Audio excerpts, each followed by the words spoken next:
This remote strip of mountains right here might be where China fights its first war in over 45 years. And it wouldn't be over nationalism or the expansion of territory. It would be over the supply chain of magnets.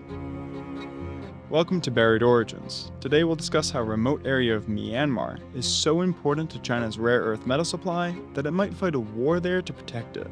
So let's get into it. Okay, so these two provinces of Myanmar, the Kachin and Shan states, are home to some of the richest deposits of heavy rare earth elements in the world. Specifically, dysprosium, terbium, and yttrium.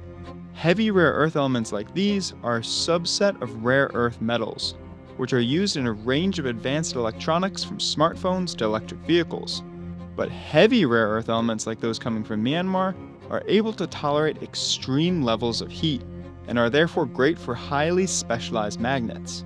Not the ones on grandma's fridge, but the ones in stealth jets and missiles. Despite how important they are to critical military technologies, just like rare earth metals in general, there's a huge reliance on China and the supply chain, with estimates ranging from 70 to 99% of the world's heavy rare earth metal supply being refined and processed in China. And about 74 to 98% of that supply comes from Myanmar, meaning that roughly 50% of the world's heavy rare earth metals originate from Myanmar, which also happens to be in the middle of the world's longest running war, starting back in 1948. Now, why does the entire world rely on China for the supply of such critical elements? Well, it actually wasn't always the case. The US actually used to have the world's largest rare earth mining and refining plant back in the 1980s. But then a few things changed. One has to do with the process of refining rare earths. Now, rare earths are actually not that rare, but they require an incredibly large amount of material to go through a very intensive and highly toxic refinement process in order to produce a metal that is pure enough to actually use. That toxic refinement process wreaks havoc on the local environment. And in the 1980s, the US and much of the industrialized world strengthened environmental regulations, which in turn made operating these refineries much more expensive.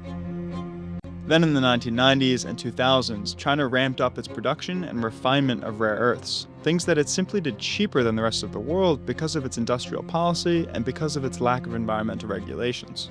So in turn, it ran most of the world's rare earth refinement industry out of business and came to dominate the supply chain like it did with several other industries. Of course, the rest of the world, especially the US, have recently come to see this as an issue and have been trying to establish a rare earth supply chain independent of China. But when it comes to heavy rare earths, they face a serious problem, because China and Myanmar are two of the only countries in the world with a very specific geological quirk: the presence of ion absorption clay rich in heavy rare earths. Now, a lot of the world's heavy rare earth deposits exist in rock, which makes them quite expensive to mine. But clay deposits in Myanmar and China are significantly easier to extract heavy rare earths from, because they can be extracted by pouring ammonium sulfate onto the clay, a process that is incredibly destructive to the environment, but is far cheaper than mining through rock. And China and Myanmar are the only countries in the world with industrial mining capabilities set up on such clay deposits, so they essentially have a monopoly on the world's supply of easily extractable heavy rare earths.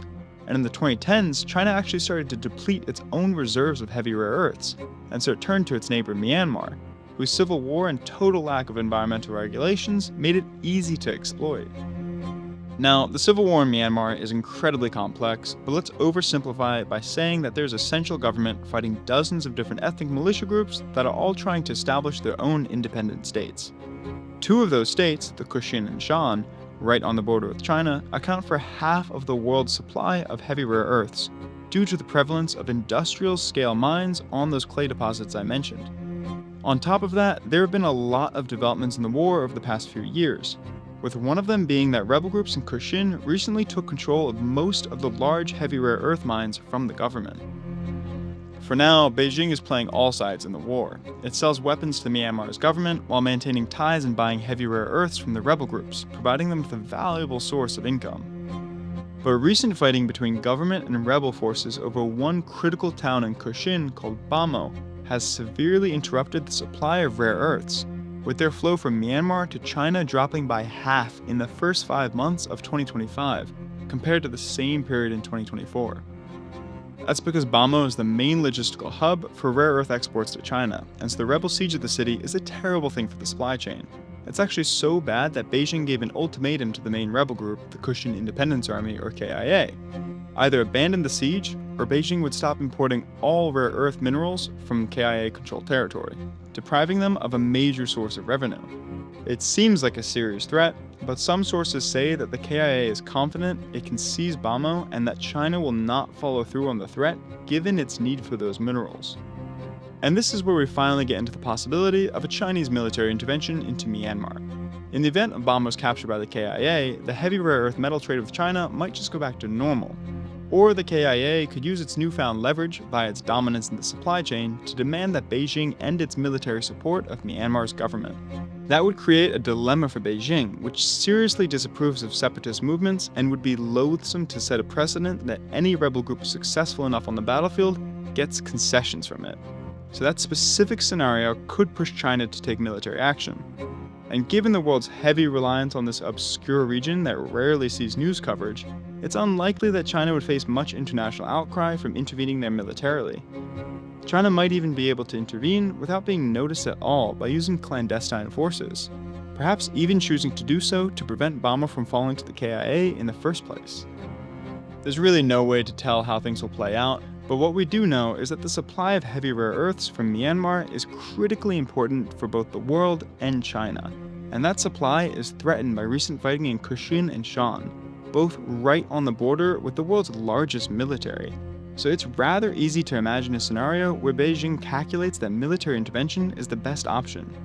It would be far from the first time that a government went to war to protect a crucial supply chain.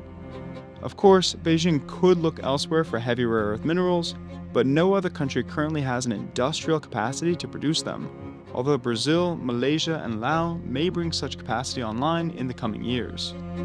Well, I hope you enjoyed reviewing the complicated situation around the world's heavy rare earth supply chain and Myanmar civil war, things that we don't hear much about these days. If you did, please like and subscribe. See ya.